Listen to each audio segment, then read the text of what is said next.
but we're also caught in the guilt of giving into it.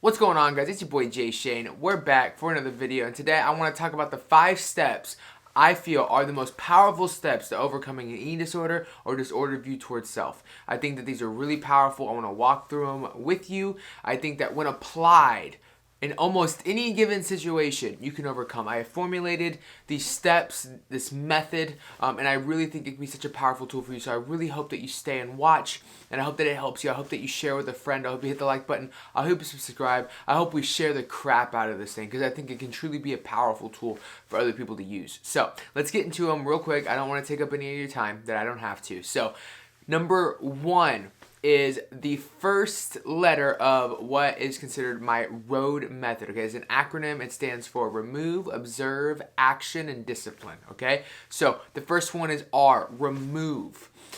Remove yourself from the situation. Remove yourself from the environment. What does this look like? I think oftentimes we think this looks like putting the ice cream back in the freezer. No, I'm talking get out of the kitchen. Get out of the house if you have to. If you're on social media and an image of somebody else or yourself causes you issues, get off your phone. Remove yourself from the situation that you're in. Doing this can really help bring you what I would consider a sober mind.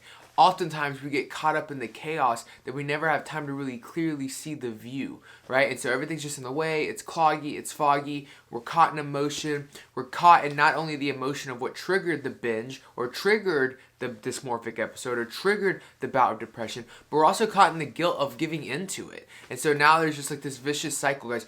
First thing you have to do is remove. You have to get yourself out of the situation. If we don't do that, we are doomed to repeat ourselves, right? We are habitual creatures. If we're not willing to stop that habit of just falling into, then we're going to continue to do so. And so we have to learn to put our foot down. We have to say, listen, I'm going to remove myself. And that does not mean that you only have to try to remove yourself before you've done it. If you're feeling triggered and you haven't pulled the trigger, but yet you fall in and you do finally give in to temptation, don't wallow in it at any point in time. If you're watching this right now and you're in the bout of binge eating and you're trying to figure out what to do, you can stop. I'm looking right at you. You can stop. You are capable. You've got to put your foot down. Remove yourself from the environment.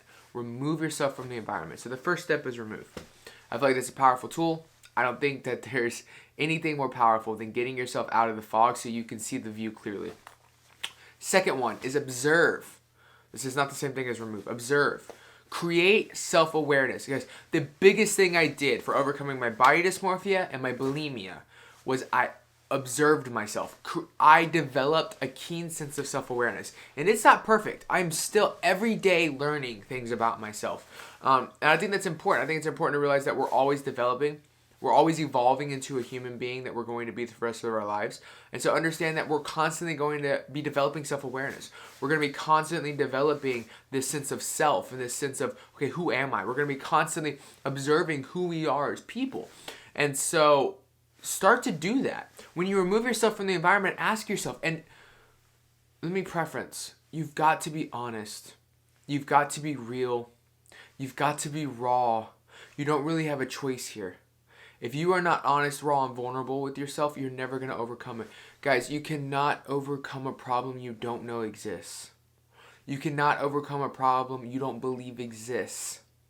If you're wallowing in self-pity and you're not willing to see the issues for what they are, you are never going to overcome them. And that's the problem, is a lot of people are convinced they're never going to come over what's wrong with them. Like, they're never going to stop binging. But they don't want to acknowledge the thing that's making them binge, so they're right. You've got to observe. You've got to create the self-awareness. You've got to go, okay, what is causing me to do this? What is causing me to act this way? What is causing me, right? And I think that that is such a powerful tool. It's such a powerful tool to know who you are and to know where your weaknesses are and to work on those weaknesses, but to know what they are, know why, know the lies you're telling yourself. I always say eating disorders and depression episodes generally are the fruit of a really nasty tree of lies. And a tree, you can trim the branches back, but what is the tree going to do? It's going to grow other branches to bear fruit. You've got to cut it at the root. You've got to remove the lies, replace them with truths. Super important, guys. Super important. So observe. Create self-awareness. Super important part of this process. The third, action. Create an action plan. Develop boundaries.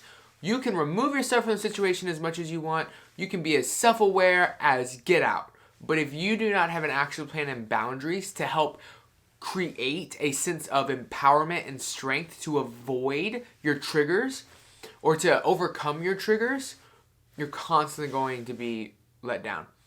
I really feel that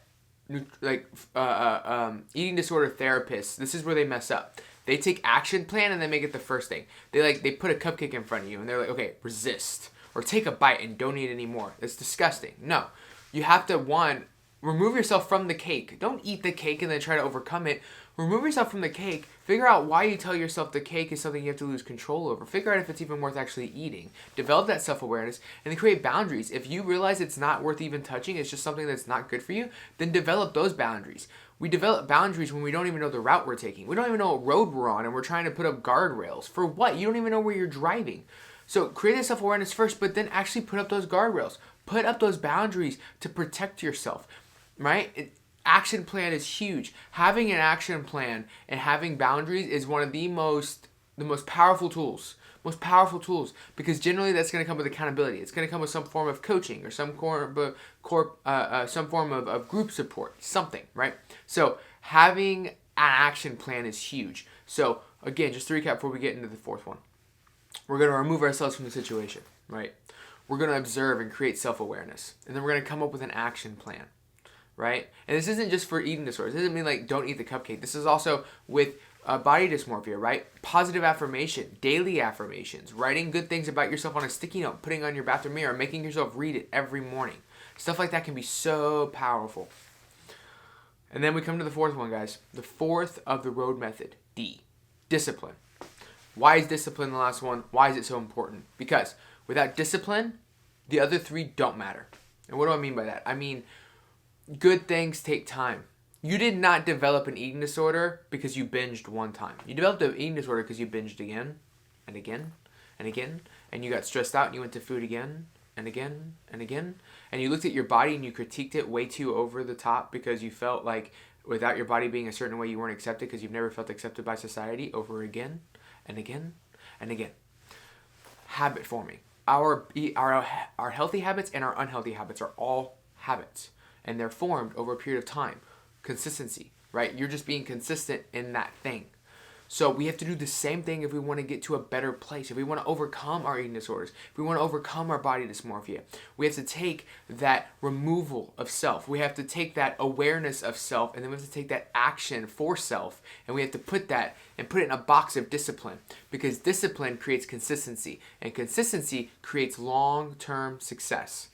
Long-term success. Our goal is long-term success. I don't want you not to binge for a month. I want you to not binge for 2 years. I have been bulimia-free, relapse-free for almost 2.5 years now. Almost 2.5 years now. It's taken time. Consistency. And without discipline, you cannot have that. So guys, we've got to be disciplined. You've got to be disciplined. Life is nothing without discipline, because all good things take time. You're not going to get it from a special pill. You're not going to get it from a PDF. All those things are great tools, but unless you apply discipline and create consistency in your life, you're not going to get where you want to go. Bottom line. So you've got to have discipline. All right. 4. What's the big one? The big fifth one. I saved this one to the end, and I'll tell you why in a second. A whole foods, ketogenic, Paleolithic diet is your key to success when it comes to from a nutritional perspective. Let me explain why.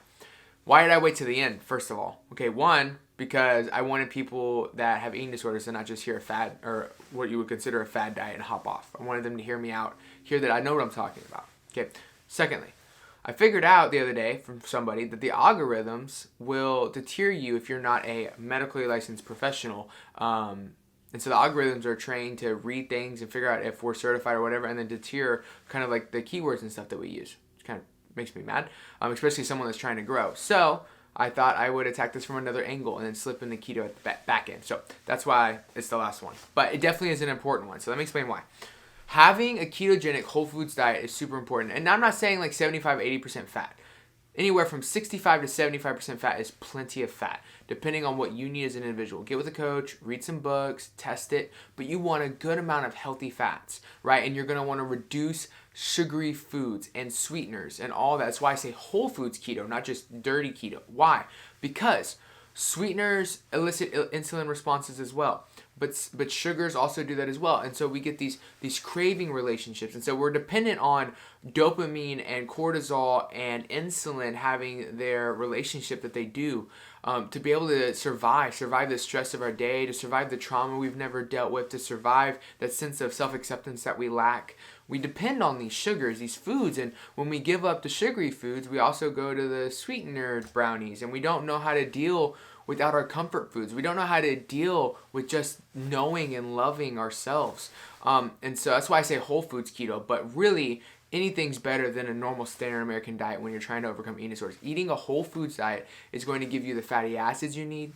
It's going to give you the correct proteins that you need, the correct vitamins and minerals. It's going to set up your body for success. Understand that a lot of what we do is regulated by neurotransmitter and hormones that make me feel good. Things like serotonin, dopamine, and again, cortisol and insulin all play a role in all of this. It's very intricate, and I could totally make another video about that.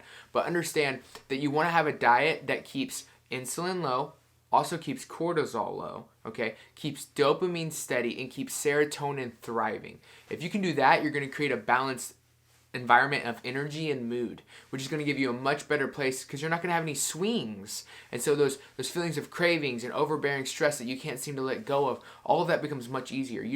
People disregard how powerful food is as it pertains to our mind's balance and our ability to function as humans in society. And I'm telling you, it's a powerful tool. So I put a link in my website to What is Keto. It's a free page on my website. It's got a list of foods, 5 rules to get started on keto. I mean, really easy stuff. Just give it a shot.